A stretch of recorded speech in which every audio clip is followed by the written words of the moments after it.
बिस्मिल्लाहिर्रहमानिर्रहीम, अस्सलाम वालेकुम। कैसे हैं आप लोग? मैं हूं आसिफ खान और आप देख रहे हैं सिली पॉइंट। हमारे वीक का ये इस वीक का आखिरी प्रोग्राम है। आपने हमारे प्रोग्राम्स को बड़ा पसंद किया, ख़ास तौर से जो कल हमने प्रोग्राम किया था उसकी जो फ़ीडबैक मैंने देखा है सोशल मीडिया पे बहुत अच्छा है। आप सबका बहुत बहुत शुक्रिया, आपके कमेंट्स भी आ रहे हैं।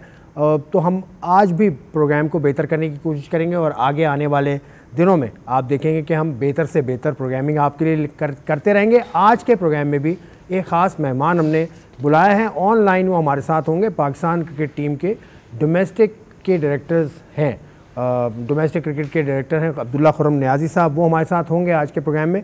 और हमारा रेगुलर पैनलिस्ट जो होता है हमारे साथ, तनवीर अहमद, पाकिस्तान के एक्स टेस्ट फास्ट बॉलर हैं और अब एनालिस्ट हैं। तकरीबन इनको एनालिसिस करते हुए भी 15 बरस तो हो चुके हैं। तो तनवीर अहमद साहब, अस्सलाम वालेकुम, कैसे हैं आप? वालेकुम सलाम। 4 साल ज़्यादा कर दिया आपने। 4 साल ज़्यादा, 10 से 11 हो गए। चलो ठीक है, करते तो थे ना आप, कोई बात नहीं ना। आप ग्राउंड में भी 15 भी हो ही जाएंगे, खेलते हुए भी आप करते थे। 15 भी हो ही जाएंगे। कोई आपको कहता था कि यहाँ से बॉल करो, इस लाइन पे बॉल करो, आप कहते थे मैं नहीं करांगा। फिर आप 6 विकेटें हासिल की पहले टेस्ट मैच में, उसके बाद भी आप टेस्ट मैच क्रिकेट ज़्यादा नहीं खेल सके। मैं खेलना चाहता था लेकिन जानबूझ के रोका गया, इसको बाहर निकालो, चले यार, ये क्रिकेट को ख़त्म करो, ये कहाँ फंस गया।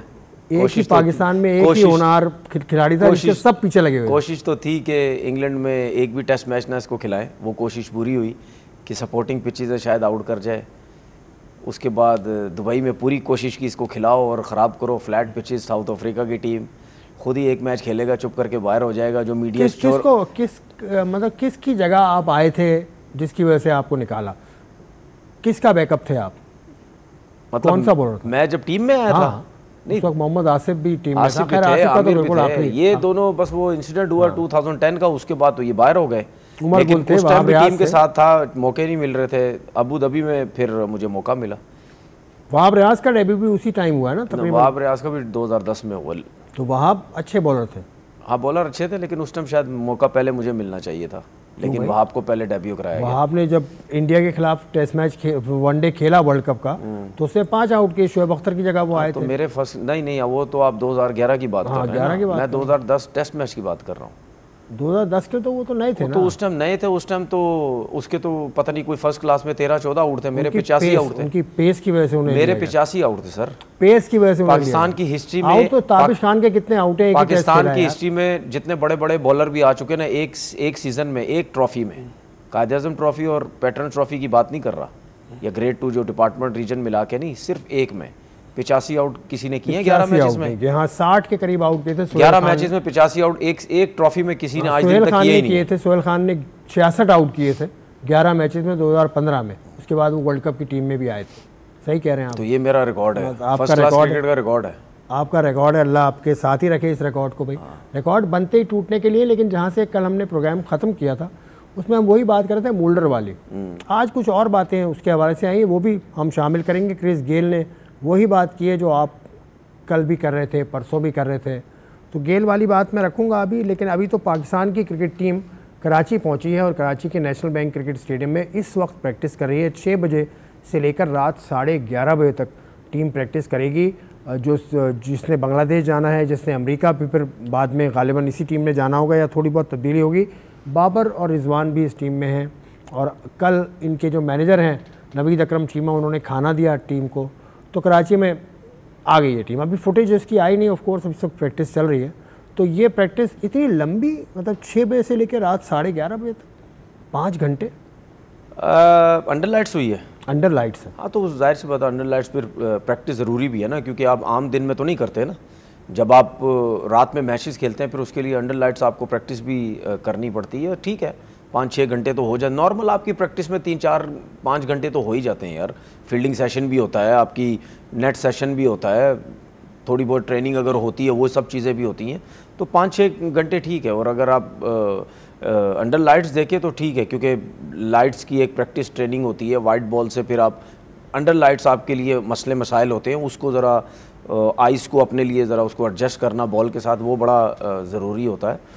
और जो आपने बाबर और रिजवान की बात की है, तो हो सकता है शायद कुछ लोग अब इसके ऊपर भी अपनी दुकान चमकाने लगेंगे, वीडियोस बनाएंगे कि जी इनको वाइट बॉल के कैंप में रख लिया है, बांग्लादेश की T20 सीरीज़ में तो नहीं है, क्या पता ये वेस्ट इंडीज़ की T20 की सीरीज़ में आ जाएं, कोई पता नहीं। वेस्ट इंडीज़ की वनडे सीरीज़ में आएंगी नहीं, मैं एक बात कर रहा हूँ, कोई पता नहीं है ना। मैं ये बात कर रहा हूँ कि लोग अपनी वीडियोस में दुकानें चमकाने के लिए, व्यूज़ लेने के लिए इस किस्म की चीज़ें शुरू कर देंगे। देख लेना, आप शुरू कर देंगे। तो वो आप भी तो बनाते हैं इन पर वीडियो, बाबर आजम पे, रिजवान पे आप भी तो वीडियो बनाते हैं। देखिए मैं तो अगर लोग बना रहे हैं तो बनाने दो ना, उनको क्या परेशानी है। देखिए मैं तो आपको पहले ही कह चुका हूँ, मैं तो अच्छे प्लेयर्स के ऊपर वीडियो बनाता हूँ कि अच्छे प्लेयर्स हैं, ज्यादती हो रही है, इनके साथ ऐसा नहीं होता, मैं तो उसके ऊपर वीडियो बनाता हूँ। आपके ख्याल में ज्यादती हो रही है? अगर परफॉर्मेंस इतनी अच्छी नहीं है नहीं, वो तो इस साल देखिए परफॉर्मेंस अप डाउन तो हर किसी अब की मैं कहूंगा तो आप कहेंगे 50 प्रोग्राम में ये रिकॉर्ड बताते हैं। वो तो आपने पर्ची बांध के रख ली है, मतलब पर्ची बांध के क्या रख ली है? वो तो आपने पर्ची बांध के रख ली है। 78 रन 15 की एवरेज, मैं यही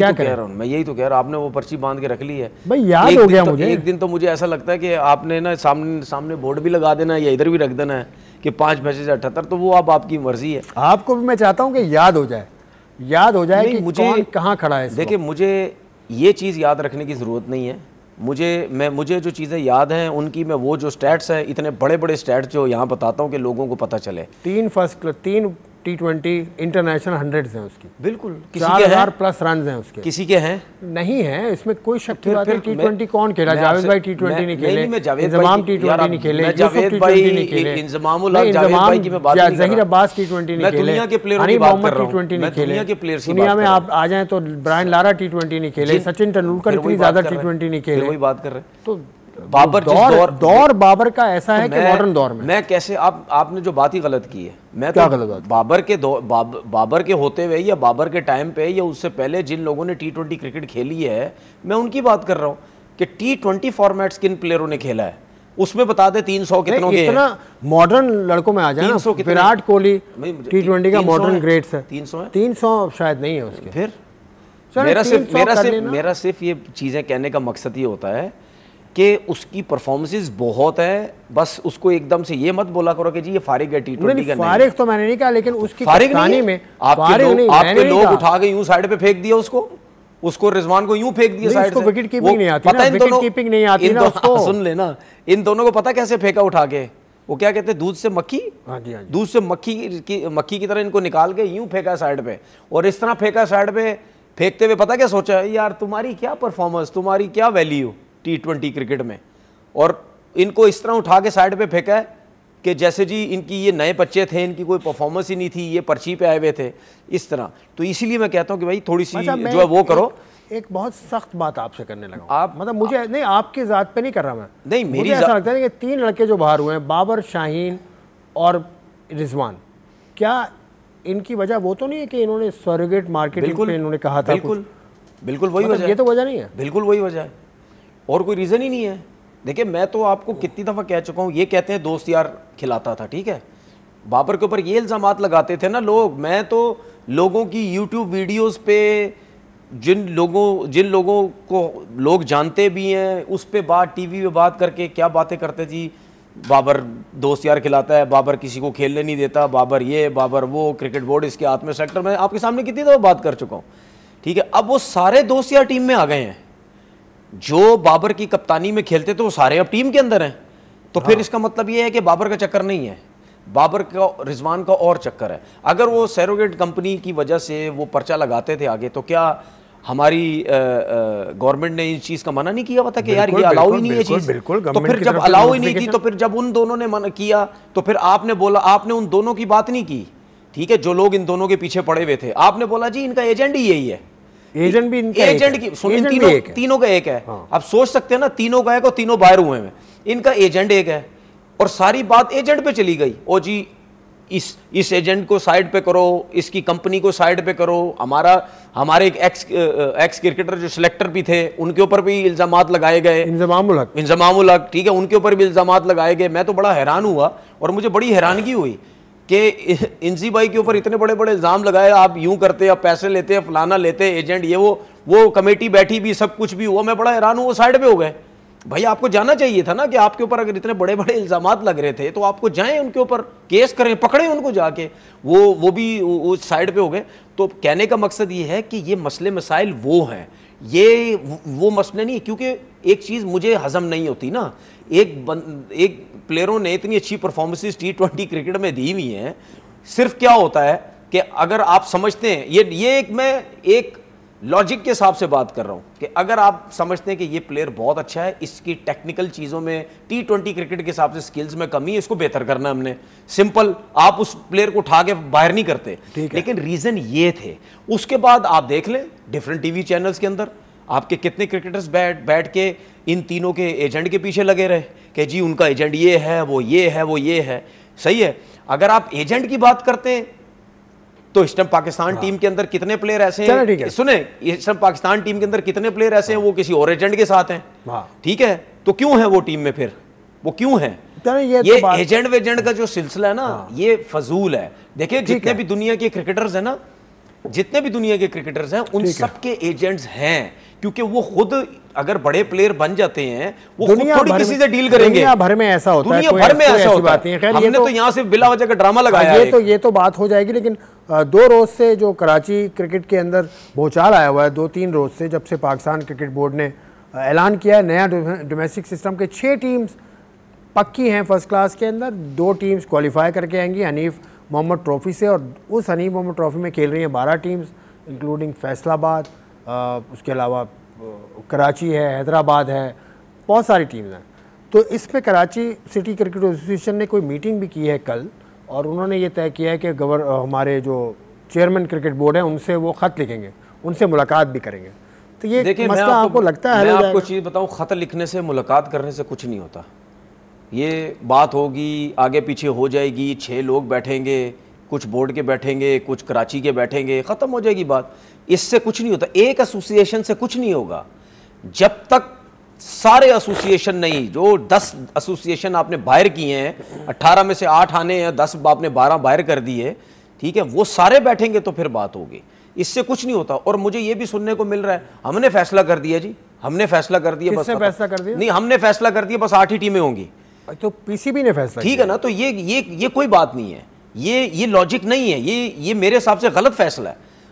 आप हमेशा ये करते हैं कि हमने परसों भी ये बात की थी, जब भी आप कोई नया सेटअप लाना है, कि पहली तो बात ये है कि यार यहाँ पे एक सेटअप तो चलता ही नहीं। हर सीजन पिछले कोई 15 साल से 15 सेटअप आपके आ जाते हैं। जो नया बंदा आता है वो अपना सेटअप लेके आता है, और क्रिकेटर, अच्छा हम कहते हैं जी वो लोग आके क्रिकेट बर्बाद कर रहे हैं जिनको क्रिकेट का पता नहीं। भाई वो लोग भी तो आगे क्रिकेट बर्बाद कर रहे हैं जिन्होंने खुद क्रिकेट खेली हुई है, जिन्होंने अरसे दराज से पाकिस्तान से 15-15 साल, 10-10 साल, 18-18 साल क्रिकेट खेली हुई है। क्या उन्होंने आके क्रिकेट खराब नहीं की? क्या उन्होंने आके सिस्टम चेंज नहीं किया? तो हफीज और मिसबा थे 3 साल पहले, और भी सिस्टम दिया 8 टीम्स का। सर उनके पिछले सीजन में 18 सर, उनके अलावा और भी बेताशा लोग हैं जिन्होंने जो क्रिकेट के सिस्टम में आए और उन्होंने आके सारी जो है वो क्रिकेट खराब की। चले ठीक है, अब वेरी रेलेवेंट पर्सनैलिटी हमें ज्वाइन कर चुकी है, Abdullah Khurram Niazi, director domestic cricket हैं पाकिस्तान के। अब्दुल्ला खुर्रम नियाजी साहब, अस्सलाम वालेकुम and welcome to Silly Point. बहुत शुक्रिया जी, बड़ी मेहरबानी आपने इनवाइट किया। अब्दुल्ला साहब, पहला सवाल जो आप सुन ही रहे होंगे, ये 8 टीम्स का जो सेटअप ये बना है, ये 3 साल में तीसरा सिस्टम आया है। इससे पहले 8 थी, फिर 18 थी, फिर अब 8 टीम्स हो गई हैं। ये फैसला मतलब फिर आप इस पर स्टिक करते हैं कि यही अब रहेगा कि 6 टीम्स खेलेंगी और 2 क्वालिफाई करके आएंगी? What is this all about? देखें, जैसा कि आपको पता है कि स्ट्रक्चर रिफॉर्म्स कमेटी बनी, उसमें 15 मेंबर्स से और 2 महीनों डेलिब्रेशंस के बाद जो उस चीज़ को देखा गया। एक चीज़ तो मैं क्लैरिफाई करता हूँ कि आप गालबन जो है कायजान ट्रॉफी की 8 टीमों की बात करें, हम स्ट्रक्चर अगर बात करते हैं तो हम 16 रीजन्स की बात करें। बेसिकली जो ये कमेटी बनी थी, स्ट्रक्चर कमेटी, इसमें इस चीज़ को भी एग्जामिन करना था कि क्या रीजन्स कम करने की ज़रूरत है या नहीं। उसमें अल्टीमेटली पहले एक राउंड हुआ, फिर सेकंड राउंड में उस कमेटी को एक्सटेंड किया गया और बड़ी डेलिब्रेशंस हुई, बड़ी लंबी लंबी मीटिंग्स हुई। उसके बाद डेलिब्रेशंस के बाद ऑफ कोर्स के वही जो है 16 रीजन्स और 18 टीमें खेलेंगी, ये डिसाइड हुआ। और जिस तरीके से आपको पता है कि ऑलरेडी जो है हमारी प्रेसिडेंट ट्रॉफी ग्रेड 1 हो रही है, ग्रेड 2 हो रही है ऑटोमेटिकली, तो उसमें भी इस चीज़ को भी रखा गया कि जिस तरीके से सब रीजन्स को अभी उस तरीके से इनकी जो है बहुत से रीजन अभी थोड़ी सी अंडर डेवलप है, इम्प्रूवमेंट की जरूरत है, कुछ रीजन बहुत एडवांस है। तो एक फेयर कंपटीशन का जो माहौल जो है, और दूसरा प्रमोशन रेलीगेशन ना होने की वजह से जो सब रीजन भी अल्टीमेटली थोड़ी बहुत रिलैक्स थी। तो ये सारी चीज़ों को, सारी टेक्निकल चीज़ों को, इसको सारों को सामने रखने के बाद यूनानिमसली डिसाइड किया गया कि अल्टीमेटली जो है ये 18 टीमों के साथ जाया जाएगा, उसमें प्रमोशन और रेलीगेशन को साथ लेकर आएंगे। ठीक है, आपने कहा कि इसको सारी चीज़ों को देखा गया। ये जो लास्ट फर्स्ट क्लास सीज़न हुआ है जिसकी बुनियाद पर टीम्स 6 टीम्स चुनी गई हैं, ये क्या फर्स्ट क्लास के दौरान या उससे पहले बता दिया गया था टीम्स को कि आपने अब इस तरह से खेलना है कि टॉप आपने फिनिश करना है 6 में? ये क्योंकि शिकायत ये यहाँ पर है, यही शिकायत है कि हमें पहले नहीं पता थी ये बात। देखिए, ये चीज़ भी ऑलरेडी उस कमेटी में डिस्कशन हुई कि उसमें ये डिसाइड हुआ कि टॉप 6 टीमें, तो क्योंकि अल्टीमेटली तो बात तो परफॉर्मेंस की है, बताने से क्या टीमों की परफॉर्मेंस चेंज हो जाती है। अल्टीमेटली कुछ टीमों की फॉर्म होती है। मैं ये कह रहा हूँ कि बहुत अच्छी हमारी रीजन्स हैं। कराची की दोनों टीमें बड़ी ज़बरदस्त थी, फैसलाबाद की टीम अच्छी थी, रावलपिंडी ने इवन सिर्फ 20 रन की मुसाफत पे जो है अल्टीमेटली जो है वो नहीं कर सके। पेशावर जीत गया वो मैच, वो पूरा मैच हार गए, वो क्वालिफाई कर गए। इस तरीके से अगर हम मुल्तान को देखें, बड़ी हिस्ट्री है। इवन हैदराबाद ने बड़ा अच्छा फिनिश किया। तो अल्टीमेटली कुछ टीमों की फॉर्म भी होती है। तो ये डिसाइड हुआ कि टॉप 6 टीमों को अभी हम उसको कर लेते हैं, इसीलिए हनीफा में ट्रॉफी पहले कराई जा रही है और 2 टीमों को ओपन रखा गया ताकि अच्छी रीजन जो है दोबारा अपॉर्चुनिटी हो। 5 मैचेस 4 डे के खेलने के बाद जो है जो 2 रीजन्स ऊपर आते हैं तो वो फिर इस साल खेलेंगे और ये प्रमोशन रेलीगेशन का हर साल जो है अल्टीमेटली सिस्टम चलता रहेगा। ठीक है खुर्रम साहब, कराची में कल मीटिंग हुई है। नदीम उमर साहब कराची एसोसिएशन के सदर हैं, उन्होंने तमाम जोन से मीटिंग की और वो ये कह रहे हैं कि मोहसिन नकवी साहब को कोई ख़त लिखेंगे और वो ये उम्मीद कर रहे हैं कि ये दोबारा वापस आ जाएगी कराची किसी तरह से फर्स्ट क्लास में। ये आप समझते हैं कि ये फैसला अब चेंज हो सकता है जो आप लोग कर चुके हैं? देखें, ये तो एक कमेटी में जब डिस्कशन हुई उसमें नदीम उमर साहब भी थे, हमारे लिए बहुत काबिल एहतराम है और मैं बड़ी उनकी इज्जत करता हूँ कि बहुत ज़बरदस्त इंसान है और डेफिनेटली वॉलंटियर है, क्रिकेट के लिए बड़ी कंट्रीब्यूशन है उनकी फीलिंग्स भी हम समझ सकते हैं। ऑफकोर्स उन्होंने भी ऑफकोर्स की डिस्कशन मीटिंग में भी की थी और उसमें भी उन्होंने सब बाकी, लेकिन उसके बाद जो बाकी रीजन जो क्वालिफाई करी थी तो उन्होंने ओवररूल कर लिया कि जी वो सेटिस्फाई सिस्टम के तहत चलना चाहिए। तो कहने के बाद ही कि अभी इंशाल्लाह जो है अपॉर्चुनिटी तो है इंशाल्लाह, और कराची में माशाल्लाह जितनी स्ट्रेंथ है उसकी टीम में और क्रिकेट जितनी ज़बरदस्त है, उम्मीद तो करते हैं इंशाल्लाह कि अल्टीमेटली जब कदम ट्रॉफी की बारी आएगी तो ये कराची वाला मसला तो इंशाल्लाह वो खेल के कम से कम आएंगे। अब नॉमिनेशन या कोटा सिस्टम जो है, कराची हो, लाहौर हो या इस्लामाबाद हो या पेशावर हो, ये कोटा सिस्टम नहीं होगी। जो भी रीजन होगी उसको कम से कम जो है खेलना पड़ेगा, जीतना पड़ेगा, फिर आना पड़ेगा आगे। कोटा सिस्टम की आपने बात की, बलूचिस्तान पूरा बाहर हो गया और सिंध से कोई टीम नहीं आई, तो सिर्फ मतलब आधा पाकिस्तान बाहर है, तो ये थोड़ी सी बात है। देखिए पीसीबी तो पाकिस्तान का ही है ना, तो वो कोई भी बाहर नहीं हुआ। हमारे लिए हनीफा में ट्रॉफी की भी उतनी इंपॉर्टेंस है, 4 डे है, उनकी भी मैच विच भी रखा हुआ, उसके जो टॉप परफॉर्मर्स है अल्टीमेटली उससे कनेक्ट होने, डोमेस्टिक के कॉन्ट्रैक्ट्स भी सबको देने हैं। तो हम कायदे ट्रॉफी को और हनीफा में ट्रॉफी में अब ज्यादा फर्क नहीं है, सिर्फ ऊपर 8 टीमें करने का मकसद ये है कि वो थोड़ी सी जो कॉम्पिटिटिव क्रिकेट जो है वो थोड़ी सी इम्प्रूव हो सके, बेहतर हो सके, और थोड़ा सा रीजन्स को भी थोड़ा सा हो कि वो अपनी बेहतर टीम बनाने की कोशिश करें और वो एक पॉजिटिव कंपटीशन ले और रेलीगेशन के डर से जो है अल्टीमेटली जो है वो ज्यादा एफर्ट करे और नीचे वालों को भी कम से कम ट्रॉफी में उनका एम हो कि मकसद हो कि हमने ऊपर जाना है, और जो डिलीवर ना करे आपको वो नीचे आ जाए। तो हमारे लिए देखें सिंपल सी बात है, क्वेटा भी उतनी इम्पोर्टेंट है, डीएम जमाली भी उतनी इम्पोर्टेंट है, हैदराबाद भी, लाड़काना भी, और कराची की जितनी सर्विसेज है, बेस्ट क्रिकेट कराची की, मैं तो अभी कल भी कह रहा था और आज भी कह रहा हूँ, और जबरदस्त है। कुछ टीमें अगर आउट ऑफ फॉर्म होती है डजंट मैटर, और हमें होप करनी चाहिए कि इंशाल्लाह कि वो बाउंस बैक करेंगे। इतनी अच्छी उनके इतनी स्ट्रेंथ है कि वो इजीली मेरे ख्याल में उनको खेल के आना चाहिए, खुशी भी तब होगी। अच्छा, टॉप सिस्टम की तो आपने बात करी, नीचे अगर आते हैं डिस्ट्रिक्ट के आजकल मैचेस कराची में चल रहे हैं, बहुत ज़्यादा शिकायत मिल रही है वहाँ से कि तो डेलीज़ के हवाले से, फिर कोचेस को सैलरीज नहीं मिली काफ़ी अरसे से, और भी कुछ मसले हैं, उन पे आपकी नज़र है? तनवीर मुझसे कुछ कह रहे थे इस सवाल से। नहीं, मैं आपसे एक दो सवाल आपसे ये करना चाह रहा हूँ। देखिए कुछ चीज़ें as a test cricketer, as a player, मैंने भी बहुत अरसा क्रिकेट खेली डोमेस्टिक, और आपको पता है पाकिस्तान से भी हमने खेली है। मुझे बिल्कुल मुझे कुछ चीज़ें बिल्कुल समझ नहीं आ रही कि किस तरीके से ये डोमेस्टिक स्ट्रक्चर बनाया जा रहा है, या ये सिस्टम किस तरफ लेके जाया जा रहा है। अगर आप समझा सके तो मुझे तो बिल्कुल समझ नहीं आ रही। पहली चीज़, पहला सवाल तो मेरा ये है कि जिस तरह आपने बोला कि जी 8 टीमें हम कर रहे हैं, ठीक है, ये पहले से आप लोगों ने नहीं बताया था किसी को भी।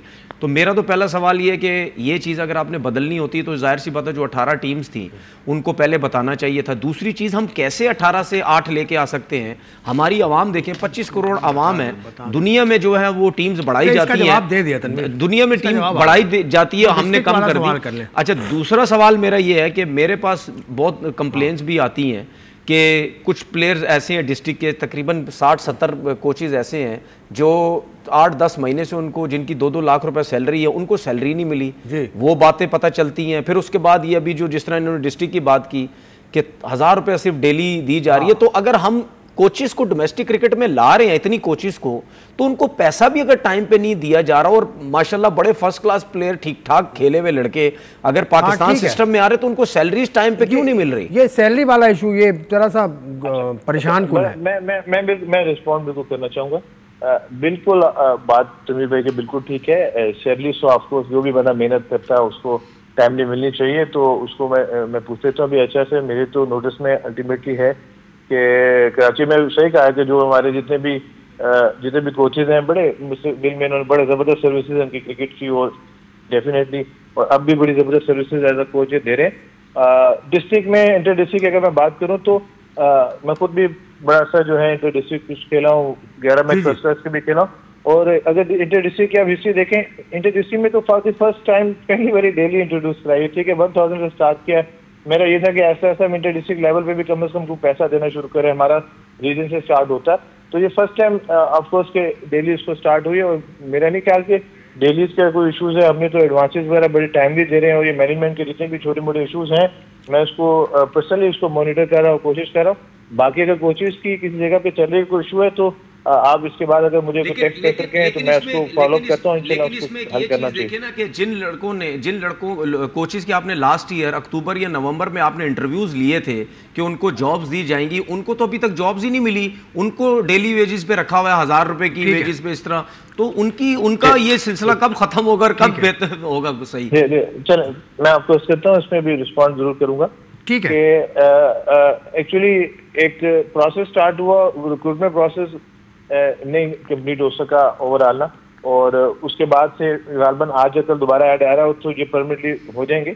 ऑफकोर्स के डेली बेसिस पे हमने फिर स्टॉप गैप अरेंजमेंट जरूर की हुई है, तो आई होप के इंशाल्लाह आज या कल कोई ऐड आ जाता है, उसके बाद परमानेंट रिक्रूटमेंट भी हो जाएगी। अगर हम डेली बेसिस की वो बात करें जो अभी सीटें वेकेंट हैं, और हमने कोचेस को एक आध कोचेस को उसमें एडजस्ट किया हुआ है डेली बेसिस पे, 3 मंथ्स के बेसिस पे, अगर वो बात करें तो इंशाल्लाह वो भी रिजॉल्व हो रहा है। और बहुत शुक्रिया, मैं मानता हूँ। जी जी जी, आप बात मुकम्मल कर लें, बात मुकम्मल कर लें। जी जी, मैं समझता हूँ बिल्कुल कि सीटें वेकेंट नहीं होनी चाहिए, इमीडिएटली फिल्ड होनी चाहिए, और एक प्रोसेस है ये चलना चाहिए। चलें जी, बहुत शुक्रिया खुर्रम साहब, बहुत शुक्रिया। बलूचिस्तान से भी मैसेज मुझे आया है कि बलूचिस्तान की गवर्नमेंट आपको बुलाना चाहती है, तो आपको जल्द वो फ़ोन करेंगे, आप चले जाइएगा। अब कॉल उनकी ख़त्म हो चुकी है इस वक्त, लेकिन बलूचिस्तान का मैसेज है जो मैं बताना चाह रहा हूँ कि बलूचिस्तान की जो गवर्नमेंट है उसने मुझे मैसेज किया, बलूचिस्तान की जो स्पोर्ट्स के जो देखते हैं, उन्होंने कहा कि बहुत अच्छा बलूचिस्तान में फैसिलिटीज़ हैं, उसमें बुलाएंगे खुर्रम नियाज़ी साहब को बलूचिस्तान। और खुर्रम नियाज़ी साहब का शुक्रिया कि बहुत तफसील से उन्होंने बात कर ली। भाई देखिए ये चीज़ें मुझे पसंद है ना, शुक्र है यार, शुक्र है। नहीं पसंद, शुक्र है, कोई तो चीज़ पसंद आई, कोई तो ऑफिशियल आपको अच्छा लगा। नहीं ऑफिशियल, देखिए ऑफिशियल कोई भी हो, सामने आए, बात करें, आके सीधी बात करें, आपसे जो सवाल होता है आप आएँ। देखिए जितना आप सामने आएंगे लोग इतना पसंद करेंगे कि यार चलो ये बंदा जो भी आके सामने बात करता है, सवालों के जवाब देता है। अब जो लोग पीछे रह के, जो क्रिकेटर्स, जो कोचेस पीछे रह के दिमाग में क्या चीज़ थी उनकी, ठीक है, वो कुछ और सोचते थे, आज उन्होंने सुन लिया कि ये क्या कह रहे हैं, ठीक है। अब इनके बोलने से ये तो कम से कम कोचेस को पता चल गया कि आपका जो सिलसिला रुका हुआ है वो चल पड़ेगा। ठीक है ना। तो अब इनके ऊपर भी जिम्मेदारी है, और उन्होंने लाइव आके भी ये सब चीज़ें कह दी हैं कि यार हम इन चीज़ों को देख रहे हैं। तो हम तो जाहिर सी बात है हम बैठ के यहाँ पे यही बातें कर सकते हैं कि भाई जितने भी कोचेज़ हैं, अब ऐसे ऐसे कोचेज़ डिस्ट्रिक्ट में लगे हुए हैं जिन्होंने फर्स्ट क्लास में कितनी कितनी परफॉर्मेंसेज दी हुई हैं, वो बेचारे डिस्ट्रिक्ट में लगे हुए हैं। अब जाहिर सी बात है क्रिकेटर्स को कहाँ जाना है, क्रिकेट के अलावा तो उनको कोई काम नहीं है। या तो वो या किसी वो जनरल स्टोर में बैठ जाएंगे, या वो अगर मैं भी पाकिस्तान नहीं खेलता मेरी तरह आम की रेडी लगा के बैठ जाते, यही कुछ ही करना था, या किसी और दुकान पे बैठ जाते। तो मैं यहाँ पे बैठ के क्यों क्रिकेट बोर्ड से रिक्वेस्ट करता हूँ कि प्लीज़ अगर आपने इतने हज़ारों कोचेज़ आपने क्रिकेट बोर्ड में ला के रखे हैं डिस्ट्रिक्ट में, नीचे अंडर 19 इधर उधर, ठीक है, तो जब उनको रखा है आपने तो भाई उनको फिर टाइम से सैलरी दें, हर चीज़ दें। क्योंकि जो क्रिकेटर है जो बेचारा नहीं इतना फाइनेंशियली स्ट्रांग है, वो फिर इन्हीं चीज़ों के ऊपर होता है ना कि यार नीचे लेवल पे काम करें, थोड़ा सा क्रिकेट सिखाएं बच्चों को जो हमने सीखी है, पैसे हमें टाइम पे मिले, चीज़ें हमारी टाइम पे चलती रहें।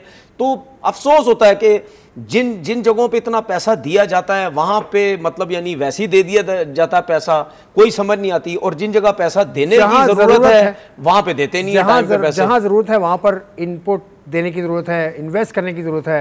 और तनवीर ने काफ़ी अच्छा लगा खुर्रम नियाज़ी साहब का इस तरह से ऑन एयर आना और सारी बातों के जवाब देना। तनवीर के पास जो सवाल थे वो भी इनको मिल गए और ये बड़े मुतमईन हुए। और ये आम की रेडी तक लगाने की बात करें, लेकिन आम का सीज़न तो सिर्फ 2-3 माह का होता है भाई, उसके बाद क्या करेंगे? इसके बाद रेडी तो कुछ भी लग जाएगी भाई, केले की लगा लेंगे। ब्रेक के बाद बात करते हैं।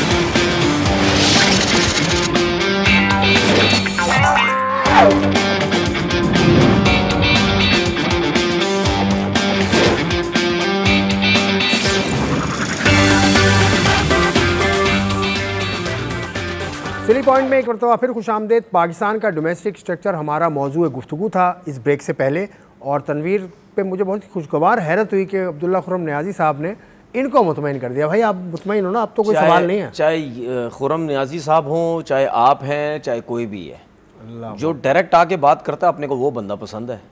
पीछे रह के बात करने वाला बंदा अपने को बिल्कुल पसंद नहीं है। अपने को पसंद नहीं, इसीलिए तो मैंने आपको बोला कि मुझे बहुत अच्छा लगा सामने आए, आके बात की, जो सवालात किए उसके जवाब दिए। और दूसरी बात ये कि मैं अपने लिए यहाँ बैठ के सवालात नहीं किए, मैंने तो अपने साथी क्रिकेटर्स के लिए सवालात किए जिनको इतनी मुश्किलात हैं। तो अब कराची सिटी क्रिकेट एसोसिएशन को आपका मशवरा क्या है? वो ग्रेड 2 खेलें या इसी तरह लड़ते रहें ग्रेड 1 में आने के लिए, ये बताइए। देखिए उनका तो दो ही चीज़ें हो सकती हैं, या वो जाके बात करें चेयरमैन साहब से, मीटिंग करें कि भाई ये ज़्यादती है, गलत है, सब ये ऐसा नहीं होना चाहिए था। तो अगर वहाँ से आपको ना होती है तो फिर उसके बाद एक ही रीज़न बचता है कि आप खेलें ही ना ग्रेड 2। उन्होंने तो मुझे इत्तला के मुताबिक उन्होंने कोच वोच को बता दिया है। मैं ठीक है ना, हमारे या फिर ये हो सकता है कि महमूद हामिद कोच है, या ये फिर ये देखिए ये फिर टीम के महमूद हामिद कोच है, एक टीम पे शायद इकबाल इमाम। देखिए फिर ये हो सकता है कि आप ना खेलें, ये हो सकता है कि आप ना खेलें, बोलो जी हम तो खेलने इस सीज़न हम खेलने नहीं चाह रहे, वो भी हल नहीं है। अगर आप इस सीज़न नहीं खेलेंगे तो फिर अगली दफ़ा फिर यही सिस्टम करना क्या चाहिए? कराची को मान लेनी चाहिए बात या लड़ते रहना चाहिए? मेरा सिर्फ सवाल ये है, सिर्फ कराची क्यों, बाकी क्यों नहीं है? हैदराबाद भी है, आए ना, सब आके बात मुराद जमाली भी है, तो सब आके बात करो ना। 12 के 12 रीजन को आप चाह रहे हैं कि एक साथ हो? बिल्कुल, जब एक साथ बैठ के सारे प्रेस कॉन्फ्रेंस करेंगे, सब बात करेंगे तो यार उसका प्रेशर होता है। ये सब बोलते हैं हमने खेलना ही नहीं है, तो फिर कुछ तो फर्क पड़ेगा ना, या नहीं पड़ेगा फर्क? नहीं, आप इसके हक में हैं कि ये जो 6 और 12 टीम्स का जो सेटअप बन गया इसके हक में है? नहीं, मैं इसके हक में बिल्कुल नहीं। ठीक है, अब लेकिन इसी तरह से होना चाहिए ना। पाकिस्तान क्रिकेट बोर्ड ने एक सिस्टम बना लिया, गलत है ना, और एक कमेटी थी जिसने ये फैसला किया। ये बड़ी अहम बात जो उन्होंने बताई। देखिए खुर्रम नियाज़ी साहब ने बताया कि एक कमेटी पूरा सिस्टम रिव्यू उस कमेटी में कौन थे? उस कमिटी में क्रिकेटर्स थे ना, जो रिव्यू कर रहे थे। तो मैं कि किस तरह से तो अच्छी बात होती ना कि खुर्रम साहब जो हैं वो उस कमेटी में जो लोग थे जिन्होंने ये बात की थी कि ये सिस्टम लेके उनका नाम ले लेते तो अच्छी बात थी, और हमें क्लियर होता था कि कौन लोग थे जिनकी वोटिंग ज्यादा थी कि ये सिस्टम चेंज करने की जरूरत है। उन्होंने ये किया कि पूरे रीजन्स को खिलाओ, उसके बाद फिर आप पूरा फर्स्ट क्लास देखें और उसमें से अच्छी टीम। मेरी बात समझने की कोशिश करें।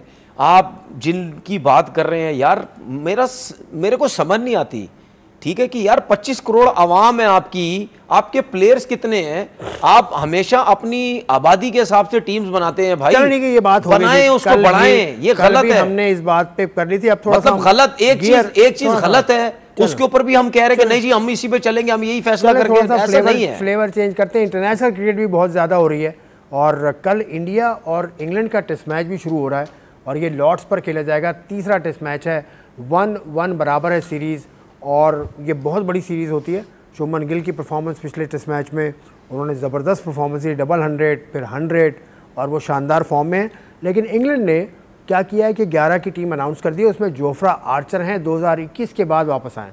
जोफ्रा आर्चर जब आए थे तो उस वक्त के जोफ्रा आर्चर अब बड़ा फ़र्क होगा। बहुत फ़र्क है। क्या फ़र्क पड़ेगा इसके? कोई फ़र्क नहीं पड़ेगा। जो इंग्लैंड की बॉलिंग लाइनअप है, मुझे नहीं लगता ये फास्ट बॉलिंग जो है वो इंडिया के बैट्समैनों को इतना ज़्यादा मुश्किल डाल सकती है। वो अलग चीज़ है कि लॉर्ड्स पर मैच अगर इंडिया के बैट्समैन अपनी गलतियों से आउट हों, तेज़ खेलने की कोशिश करें, या वो लड़के जिस तरह मैं अगर शुभमन गिल की बात करूं या जायसवाल की, ये दोनों जल्दी आउट हो जाते हैं, तब हो सकता है शायद इनकी बॉलिंग लाइनअप पकड़ सकती है, क्योंकि जिसकी फॉर्म होती है, उसके बाद ऋषभ पंत भी नीचे से, वो भी आई थिंक 200 फॉर्म तो है सबकी। उसकी सबसे बड़ी रीजन ये है क्योंकि इंग्लैंड के पास नए बॉल से बॉल करने वाले बॉलर ही नहीं है, वो सारे तेज बॉलर हैं, सब तेज गेंद करने वाले हैं। अगर जोफ्रा आर्चर से बेहतर था, अगर एटकिंसन इनके फास्ट बॉलर हैं, हाँ। वो मुझे लगता है वो टीम का हिस्सा नहीं है। अगर वो टीम में होते तो शायद कहीं ना कहीं नया बॉल वो करते हैं, एक लाइन और लेंथ अच्छी है, विद इन स्टंप बॉल करते हैं। इंडिया के बॉलर्स क्यों क्या कामयाब हो रहे हैं, क्यों कामयाब हो रहे हैं? उसकी रीजन ये है कि पुराना बॉल तो बल्ले पे आ रहा है, नया बॉल मुश्किल में डला हुआ है, उसमें वो एक लाइन और लेंथ के साथ बॉल कर रहे हैं, स्विंग सीम सब कुछ हो रहा है। जिस तरह ये आकाशदीप पिछले मैच में अच्छी उन्होंने 10 आउट किए, फिर सिराज ने पहली इनिंग में 6 आउट किए। तो उनके जो बॉलर्स हैं वो एक जगह पे बॉल कर। सिराज को आप बॉलर नहीं मानते टेस्ट मैच का? आप पिछले प्रोग्राम में कह चुके। मैं अभी भी कहता हूं कि मुझे उस लेवल का वो बॉलर नजर नहीं आता, क्योंकि कभी आपका लेवल क्या है? कोई मेरा लेवल अल्लाह का शुक्र टेस्ट क्रिकेटर हूं मैं। नहीं, आपका टेस्ट क्रिकेटर क्या है? एक आदमी इंग्लैंड के खिलाफ रन्स का विकेट ले रहा है, आपका स्टैंडर्ड क्या है? नहीं, मेरा स्टैंडर्ड छोड़ दो, मेरा तो 22 साल का है, मेरा तो 22 साल का है। फिर मेरा भी 20-22 साल का है। मैं ये कह रहा हूं आप सिराज जैसे बॉलर को आप बॉलर नहीं मानते। आपका क्या स्टैंडर्ड है? आपका क्या स्टैंडर्ड है? मुझे छोड़ो ना, तो आपने गलत बात की ना। आप मुझे कह रहे हैं मेरा क्या स्टैंडर्ड है? मैं तो जज करूंगा अपनी फील्ड के लिए। तो मैं अपनी फील्ड के हिसाब से जज करूंगा। सिराज क्या जर्नलिस्ट तो नहीं है? सिराज क्रिकेटर है। अच्छा, आप बोल रहे नहीं, सिराज जर्नलिस्ट है, जर्नलिस्ट तो नहीं है, क्रिकेटर है। आपने मुझे बोला मेरा स्टैंडर्ड क्या है, तो भाई मेरा पाकिस्तान का स्टैंडर्ड है। मैं क्रिकेट के मेरी मुराद ये नहीं थी भाई कि आपका स्टैंडर्ड, परफॉर्मेंस के स्टैंडर्ड के हिसाब से बात कर रहे हैं। किस तरह से नाप तोल करते हैं, कि क्या मतलब? किस तरह से आपने नापा कि सिराज अच्छा टेस्ट बॉलर नहीं? मैंने क्यों नापा? मैं क्या बैट्समैन था? ये पूछा मैंने तो भाई बॉलिंग की है, 5 टेस्ट मैच बॉलिंग खेल के 5 टेस्ट मैच, बहुत बड़ा रिकॉर्ड है मेरे पास बॉलिंग करके। मैं बता रहा हूं ना कि भाई मुझे ऐसा लगता है कि यार वो टेस्ट क्रिकेट में उस तरह की परफॉर्मेंसेस नहीं है जिस तरह बुमराह की है या और दूसरे बॉलर्स की होती थी, मुझे ये लगता है। तो मैंने इस वजह से बोला कि मुझे समझ नहीं आती। आप स्टैंडर्ड की बात को गलत ले गए। नहीं, स्टैंडर्ड क्या मतलब गलत ले गए? आपका पैमाना क्या है, आपका बेंचमार्क क्या है, आपके पास फीता क्या है कि आप इससे नापते हैं? नहीं तो फिर आप थोड़ा पर्सनल हो गए यार, फिर आप थोड़ा सा नहीं तो फिर पर्सनल हो जाते, थोड़ी सी वो वर्डिंग चेंज कर लो ना, कि वर्डिंग नहीं चेंज, मुझे वो ना हो ना। नहीं, आपने पर्सनल हो गया। नहीं, पर्सनल नहीं हुआ ना, पर्सनल नहीं हुआ ना। आप मुझे कहते कि आप मुझे ये, आप मुझे कोई ऐसा सवाल करता हूं जो आपको सही नहीं लगता, आप फौरन मेरे करियर पे अब मुझे ये भी बताना पड़ेगा कि यार मैं जब आप मुझसे सवाल करें तो चलो यार आगे चलो, ये आप मुझे ये कहते कि भाई सिराज के बारे में आप जो कह रहे हैं, आप क्या समझ रहे हैं क्या है? अब मैं ऐसे ही बात करूं। अब बुमराह साहब जो हैं, जसप्रीत बुमराह, वो भी उम्मीद कर रहे हैं कि इस टेस्ट मैच में, कहीं मैंने पढ़ा था, वो उम्मीद करता रहे, लेकिन जब तक कोच नहीं चाहेगा, जब तक कैप्टन नहीं चाहेगा, वो नहीं आएगा। तो बुमराह को अब इतना रेस्ट मिल गया है कि वो कम से कम ये टेस्ट मैच खेल ले। देखिए, मुझे रेस्ट उसका तकरीबन 15-20 रोज का रेस्ट हो गया। देखिए, अगर टीम हार जाती या अच्छी परफॉर्मेंसेज नहीं होती फास्ट बॉलर्स की, तो फिर तो स्ट्रेट अवे बुमराह ने आ जाना था। लेकिन अब मुझे नहीं पता कि ये बुमराह को किस तरह लेके चलना चाह रहे हैं, कि 5 टेस्ट मैच में क्या सिर्फ 2 टेस्ट मैच खिलाने हैं या 1 टेस्ट मैच खिलाना है या क्या करना है। वो इंजरी से शायद बहुत ज़्यादा डरे हुए, कोच शायद डरा हुआ है, ये बुमराह खुद डरा हुआ है। लेकिन मुझे ऐसा लगता है कि रेस्ट देना चाहिए। नहीं रेस्ट बुमराह को मतलब जो 3 खेल रहे हैं उनमें से एक को रेस्ट दे दें, उसको उनको लेके आ जाए। ये जो कृष्णा था ना एक फास्ट बॉलर, उसको आप रेस्ट करवा दें, आप बुमराह को लेके आ जाए, इनकी बॉलिंग और तगड़ी हो जाएगी और स्ट्रांग हो जाएगी। मुझे पता नहीं क्यों लग रहा है कि ये इस वक्त जो इंग्लैंड की बैटिंग स्ट्रगल भी कर रही है और बॉलिंग भी स्ट्रगल कर रही है, मुझे ऐसा लग रहा है कि कहीं इंडिया ये सीरीज ना जीत जाए। इंडिया सीरीज जी हाँ, दोनों के लिए ओपन है, 5 मैच की सीरीज है ये। 5 मैचेस की सीरीज तो है, लेकिन इंडिया की जो बैटिंग और या बॉलिंग जो परफॉर्म कर रही है ना, और आपने इस सीरीज से पहले ये भी कहा था कि पता चल जाएगा कोहली और शर्मा के बगैर कैसे खेलते हैं। आपने कहा, आप अभी तक कायम है? मैं बिल्कुल कायम हूं। देखो कैसा खेल, मैं यही तो कह रहा हूं। मैंने नहीं, इस पे तो हम डिस्कस कर भी चुके हैं। मैंने ये बोला था कि आइडिया हो जाएगा, ये पता चलेगा कि इन दोनों के बगैर क्या है। अच्छा, मतलब आपने अच्छाई में कहा था। अब आइडिया हो गया ना कि तंज कर रहे थे आप। तंज करें ना करें, एक चीज आइडिया होता ना कि यार जब आपके 2 सीनियर इतने बड़े प्लेयर एकदम से हटते हैं तो फिर आपकी टीम बोझ कैसा लेती है। इंडिया में पहली मरतबा हुआ ऐसा? क्या मतलब? पहली मरतबा हुआ इंडिया में? नहीं, टेस्ट क्रिकेट गावस्कर साहब थे, उनके बाद तेंदुलकर साहब थे, उनके बाद कोहली आए, ये तो शर्मा आए, गंगुली आए, और जब धोनी कप्तान बने थे वाइट बॉल के, उन्होंने सबको निकाल दिया था। सहवाग को निकाल दिया था उन्होंने, युवराज को निकाल दिया था। तो इंडिया में होता ही ऐसा। देखिए ये ट्रांजिशन फेज होता है। देखिए ये जो आप बात कर रहे हो ना, ये ज्यादातर आप व्हाइट बॉल क्रिकेट की बात, ज्यादातर व्हाइट बॉल की नहीं, मैंने टेस्ट मैच की बात। देखिए टेस्ट ट्रांसफॉर्मेशन बड़ा अच्छा होता है इंडिया में। अच्छा, टेस्ट क्रिकेट पे जरा मुश्किल होता है, और स्पेशली उस सीरीज के अंदर जो आप अवे खेलते हैं। ये तो चले, अगर आप अपनी होम कंडीशन में खेल रहे होते तो वो तो समझ आती है, कोहली नहीं है, शर्मा नहीं है, तो शायद सरवाइव कर जाए इनके लड़के। लेकिन ये अवे था, और उसके बाद अवे जाके जिसने बैटिंग में परफॉर्म किया है, वो उन्होंने बताया कि नहीं, हमारे पास टैलेंट बहुत है, हमारे पास लड़के बड़े ज़बरदस्त हैं। अगर रोहित शर्मा और विराट कोहली टीम में नहीं भी हैं, उसके बावजूद भी हम 600 रन कर सकते हैं, हमें कोई प्रॉब्लम नहीं है। रिकॉर्ड इतना अच्छा नहीं है टेस्ट मैच इससे, हाँ, इस कोहली का रिकॉर्ड अच्छा नहीं है, और शर्मा बहुत कम टेस्ट मैच खेले इंग्लैंड में। देखिए कोहली को तो आप इंग्लैंड का कहते हैं ना, इंग्लैंड का अच्छा, इंग्लैंड में अच्छा नहीं है वैसे तो ओवरऑल तो, हाँ वैसे तो ओवरऑल बहुत बड़ा प्लेयर है ना। लेकिन इनके 2 ना होने से जो इंडियन टीम परफॉर्म कर रही है, इससे एक क्लियर नजर आता है, कप्तान कोच का क्रेडिट तो बनता है। इससे एक चीज क्लियर नजर आती है कि इनका जो सिस्टम है वो बड़ा ज़बरदस्त है। ठीक है, लड़के जो है प्रॉपर तरीके से अपनी क्रिकेट पे फोकस हैं, मतलब यानी अपनी चीज़ों पे बड़ी जल्दी काम कर रहे हैं। जो भी नया लड़का आ रहा है वो टाइम दे रहा है, अपनी क्रिकेट पे सीख रहा है, बहुत जल्दी सीख रहा है। तो मुझे लगता है कि इंडियन क्रिकेट जो है वो बहुत अरसे तक चलने वाली है, क्योंकि उनके जो और प्लेयर्स भी हैं वो भी बड़े ज़बरदस्त। हम 2 रोज से बात करें, वो जो 367 रन बनाए थे मोल्डर ने, और उसके बाद डिक्लेयर कर दिया था, तो क्रिस गेल की आवाज़ सुनी हमने, और क्रिस गेल की स्टोरी भी छपी। वही कह रहा है कि आपने जो बात की, मतलब ये किस्सा अब ख़त्म हो जाना चाहिए ना, उसकी मर्जी, उसने डिक्लेयर कर दिया, ख़त्म हो जाना चाहिए। नहीं देखिए, ख़त्म तो हो जाएगा, जाहिर सी बात, आज नहीं तो 1 हफ्ते बाद ख़त्म हो जाएगा।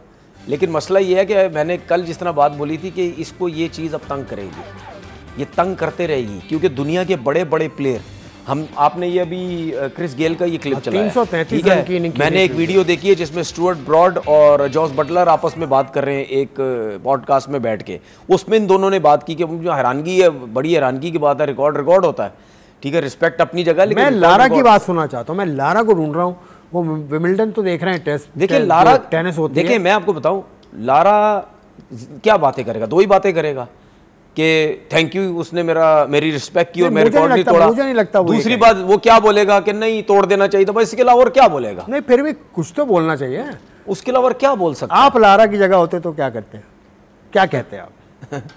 मुझे लारा तक पहुंचने के लिए इतनी क्रिकेट खेलनी पड़ती है। नहीं, मैं कह रहा हूँ ना, ऐसे सोच लेना आप अगर ब्रायन लारा की जगह आपसे सवाल होता, ये मतलब आपका रिकॉर्ड कोई इस तरह से छोड़ देता, तोड़ने के बजाय छोड़ देता। आपने मुझसे ब्रायन लारा का सवाल कर लिया है, लेकिन जो मल्डर के बारे में हम बात करते हैं तो उससे अंदाजा लगा लेना, मुझे मल्डर की साइड से ले लें कि मैं तोड़ देता रिकॉर्ड ब्रायन लारा का, क्योंकि उसने, चले ये बात दीगर है। अब आपने उसकी बात की, पॉडकास्ट की बात की, तो मैं भी एक पॉडकास्ट देख रहा था, उसमें क्रिस वोक्स जो इंग्लैंड के फास्ट बॉलर हैं, उन्होंने बाबर आजम पे बात की। उन्होंने कहा कि मजाक में भी अगर कुछ लिख दो ना बाबर के बारे में, तो फैंस ऐसे हैं कि भाई बुरा मान जाते हैं बहुत जल्दी। वो ये बाबर के बारे में इसने तो किंग बाबर लिखा था, वो किसी और की ट्वीट के ऊपर जवाब दिया था। तो ये क्या बात हुई, ये सुन Mulder for Durban Supergiants, right? And he just played a test series against Pakistan. I don't know if you saw it, but he threw the ball back. Yeah. at Baba, and there was a bit of verbals or whatever. For months on end, he was getting peppered on Instagram, right, saying King Baba, you know, blah blah blah, load of abuse, as you know, Pakistani fans get real passionate about it, right? Yeah.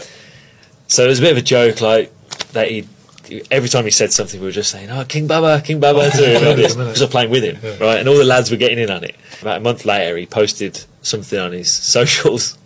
So I just thought it'd be funny to type King Baba with crying faces as a laugh, and like obviously people just take it the wrong way, don't they? And then they've just copped it. You get nailed for? Oh mate, everything online is now King Baba, King Baba, King Baba. Seriously? King Baba. Yeah, I'm just like, it's just purely a joke.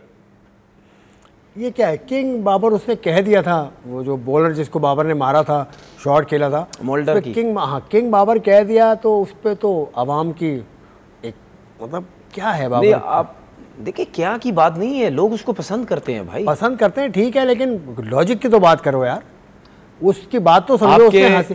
उसने हंसी मजाक में दो cricketers की बात चल रही है, आपको बीच में क्यों टांग अड़ा रहे हैं? ना मेरी बात, हम अगर आवाम से कहते हैं लॉजिक की बात करो, जो लॉजिक जो खेले में वो लॉजिक की बात करते हैं? नहीं करते। जो खेले में जिस फील्ड के बंदे वो लॉजिक की बात करते हैं, तो पर्सनल होके बात करते हैं उसके लिए। देखिए उसको लोग पसंद करते हैं। अब हमें भी पता है कि जो लोग पसंद करते हैं उसमें से ये समझ ले 50% क्रिकेट को समझते होंगे, 50% सिर्फ पसंद करते हैं कि जी बाबर बाबर बाबर। yes. और ये आपको भी पता है, ये मुझे भी पता है। अगर आप सोशल मीडिया में बाबर के अगेंस्ट बात कर तो लोग आपके पीछे पड़ जाएंगे। अगर आप कहीं किंग बाबर कह दो, कोई ऐसी हो, वो किंग किंग बोलना शुरू हो जाते हैं, ठीक है, तो उसको लोग पसंद करते हैं, ठीक है। अब लोगों को भी तकलीफ होती है कि अगर आप उसके साथ जिस तरीके से लेके उसको चल रहे हैं, लोगों को प्रॉब्लम होती है। और ये सिर्फ पाकिस्तान में नहीं, अब क्रिस वॉक्स ने बात की, जो और लोग भी हैं, जितने और क्रिकेटर्स भी हैं, वो भी समझते हैं कि बाबर आजम एक प्लेयर है। और ये जो हम अपने पाकिस्तान से हट के जितने भी जो सोच रखते हैं ना, ये हमारे पाकिस्तान के लोग जो जिन्होंने क्रिकेट खेली भी है या नहीं भी खेली है, इनसे बाहर अगर आप दूसरी कंट्री में जाके देखेंगे ना, वो एक रिस्पेक्ट देते हैं, बाबर को रिस्पेक्ट देते हैं कि नहीं यार वो एक प्लेयर है। आप देखें, मैं चैलेंज के साथ बोल रहा हूँ आज शो में बैठ के, दुनिया का जितना बड़ा प्लेयर भी है ना, जितना बड़ा लेजेंड है, उसने अगर एक ने मुझे कह दिया ना कि बाबर को स्ट्रेट अवे उठा के दूध से मक्खी की तरह फारिग कर दो, मैं मान जाऊंगा। मतलब लेजेंड क्या होना, उसका लेजेंडरी स्टेटस होना जरूरी है। बड़ा प्लेयर जो होता है ना, जो बड़ा प्लेयर, वो कभी भी किसी अच्छे प्लेयर को, चलो बाबर के अलावा कोई और अच्छे प्लेयर की बात कर लेता हूँ, आप कहते हैं ना बाबर की, जो बड़ा प्लेयर होता है वो कभी भी एक अच्छे प्लेयर के बारे में, चाहे वो T20 का प्लेयर है, चाहे वो टेस्ट का प्लेयर है, चाहे वो ODI का फॉर्मेट है, जो बड़ा प्लेयर होता है लेजेंड की लिस्ट में आता है, वो कभी भी अच्छे लेजेंड की लिस्ट में कहां ले? बहुत से लोगों ने बाबर के बारे में बातें की, कभी भी नहीं। अभी रिसेंटली एक टेस्ट क्रिकेटर है, उन्होंने कहा कि सरफराज की जेब में होता था बाबर, लेकिन लेजेंडरी स्टेटस की आपने बात देखें, बात सुने, मैं इस किस्म की बातें जो है ना, मैं ना ध्यान देता हूँ, ना मैं इन चीज़ों के ऊपर जवाब देना चाहता हूँ। आपने मुझसे सवाल किया, मैं अपनी बात कर रहा हूँ। देखिए वो कभी भी ये नहीं बोलेगा इसको उठा के फेंको, वो पता क्या बोलेगा, वो लॉजिक देगा, वो उसके बारे में बात करेगा कि नहीं प्लेयर अच्छा है, नहीं अगर खेल पा रहा, इसको इस चीज़ों की बेहतर करने की ज़रूरत है। मैं फिर जावेद भाई की बात के ऊपर आऊँगा। बाबर आजम के बारे में जावेद भाई से बात हुई थी, आपको वो क्लिप याद होगा जिसमें जावेद भाई ने बोला था कि रेडियो की ट्यूनिंग करनी पड़ती है। वो क्लिप याद है आपको? जब बाबर आजम की बात की थी तो उन्होंने ये एग्जाम्पल दिया था कि रेडियो की ट्यूनिंग करनी पड़ती है। इसी तरह ही जो अच्छा प्लेयर होता है या बाबर है, थोड़ी सी ट्यूनिंग करनी पड़ती है। तो जावेद भाई फोन कर ले बाबर को। मैं एक बात कर रहा हूँ, जावेद भाई को नहीं करना चाहिए, बाबर को करना चाहिए। मैंने आपसे क्यों बोली कि जितना बड़ा लेजेंड है वो कभी भी अच्छे प्लेयर को ये नहीं बोलेगा इसको उठा के साइड में फेंको। आप मशवरा देना, यूनुस खान से बात कर ले, यूनुस खान भाई से बात कर ले। यूनुस खान को कभी आपने सुना कि बाबर आजम के बारे में बोला इसको उठा के T20 से फारिग कर दो, जैसे हमारे लोग उठा के कर देते हैं, या रिजवान को कर दो? आप किसी भी जगह सुन, तो कुछ बोलते ही नहीं ना। हमेशा यूनुस खान ने ये बोला है कि यार अगर उसमें चीजें बेहतर हो सकती है आप करें, वो बड़ा प्लेयर, अच्छा प्लेयर हमें जरूरत है। किसी भी दुनिया का बड़ा प्लेयर कभी भी अच्छे प्लेयर को एकदम उठा के बाहर नहीं देखिए, विराट कोहली की एग्जांपल है कि वो तेंदुलकर के पास जाते हैं जब वो मसले में किसी होते हैं, उन्होंने खुद कहा। तो बाबर को कौन रोक रहा है कि किसी प्लेयर को फोन कर ले? जावेद मियादाद को जाना चाहिए। इसमें कोई, देखिए इसमें कोई प्लेयर छोटा नहीं होता है भाई। अगर मैं बाबर की जगह होता मैं ज़रूर जाता। मैं आपको साउथ अफ्रीका की स्टोरी सुना देता हूँ। मैं जब 2013 में साउथ अफ्रीका गया था, ठीक है, हमारे एक फास्ट बॉलर हमारी टीम में थे, वो किसी और से पता पूछने चले गए तो हमारे कोचेस को बुरा लग गया था कि यार ये दूसरे साउथ अफ्रीका के कोच के पास क्यों चला गया। लेकिन मुझे मौका मिला, मैं जैक कैलिस के पास चला गया। मैं जैक कैलिस से पूछता रहा कि भाई बॉलिंग किस तरह है, फिटनेस ये वो सब कुछ। तो इसमें क्या बुरा है? इसमें कोई बुरा नहीं, आप जाएं किसी के पास। तो आप अपने पाकिस्तान के लोकल, आपके जो पाकिस्तान के प्लेयर्स हैं, अगर आप उनके पास जाना चाहते हैं तो आप जाएं, ज़रूर जाएं, इसमें क्या गलत बात है। तो जैक कैलिस ने आपको कोई खास बात बताई थी बॉलिंग के हवाले से? 250 उनकी विकेटें टेस्ट में भी हैं, वनडे में भी। यार बेसिकली बॉलिंग पे तो बात हुई थी, लेकिन ज़्यादातर मैंने उनसे फिटनेस की बात की थी। फिटनेस की मैंने तो इतने फिट नजर नहीं आते थे, मतलब इतना भारी जिस्मानत के मालिक। ये जो आपने बात की, एग्जैक्ट यही मैंने सवाल किया था। मैंने उनसे ही बोला था, मैंने बोला यार आपका वेट इतना ज़्यादा है, दूसरे स्लिम है, तो इस वेट के साथ कैसे वो होता है, बॉलिंग करनी चाहिए, या किस तरह आप इतना ज़्यादा लंबी बॉलिंग करते? तो उसने मुझे ये बोला था कि वेट, हर किसी का वेट अपना होता है, लेकिन उस वेट के साथ ट्रेनिंग करके, स्पेशली जिम की उसने बात की थी, जिम करके वेट्स उठा के अपने आप को स्ट्रॉन्ग, उस वेट में ही आपने आपको स्ट्रॉन्ग करके आपने कैसे चलाना है, ये आपके अपने ऊपर है। अब उस वेट का मतलब ये नहीं है कि जैक कैलिस का पेट तो नहीं था ना इतना, अब ये नहीं कि इतना हैवी हो के आप बोले जी नहीं। अगर आप दूसरों से चौड़े हैं, थोड़े हैवी हैं, स्लिम नहीं है, तो आपने अपने वेट में रह के किस तरह ट्रेनिंग करनी है, किस तरह बॉलिंग करनी है, मैं ये उससे मैंने पूछा था, तो उसने इस तरीके से जवाब दिया। चले चलते चलते आखिरी बात यह कि मोहसिन नकवी साहब जो चेयरमैन है पाकिस्तान क्रिकेट बोर्ड के, उन्होंने आज मुलाकात की है एहसामुल हक से, जो पाकिस्तान के लेजेंडरी टेनिस प्लेयर हैं। उसके अलावा आज की जो पाकिस्तान टेनिस फेडरेशन है उसके सदर भी हैं।